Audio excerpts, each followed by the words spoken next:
গ্রামের নাম ছিল শিবপুর। সেখানে দুজন মানুষ থাকত, রঘু আর নীল। রঘু ছোট থেকেই বলতো, যা হয় সবই ভাগ্য, চেষ্টা করে লাভ নেই। সে কাজ এড়াতো, অন্যের ঘাড়ে দোষ চাপাতো, আর সুযোগ পেলেই বলতো কপালটাই খারাপ। অন্যদিকে নীল বিশ্বাস করত, ভাগ্য যদি থাকে তাকে ডাকতে হয় কর্ম দিয়ে। নীল গরিব ছিল, হাতের কাজ করত, ভুল করলে মেনে নিত, আর প্রতিদিন নিজেকে একটু ভালো করার চেষ্টা করত। সময় গেল, একদিন হঠাৎ গ্রামে বড় কাজ এলো। দুজনেরই সুযোগ ছিল। রঘু বলল, আমার ভাগ্যে থাকলে এমনিই হবে। সে কিছু করল না। নীল দিন রাত পরিশ্রম করল, হেরে গেলেও থামেনি।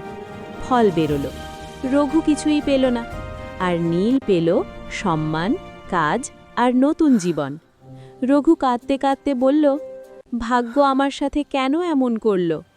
নীল শান্তভাবে বলল, ভাগ্য লড়ে না রঘু, কর্মই লড়ে।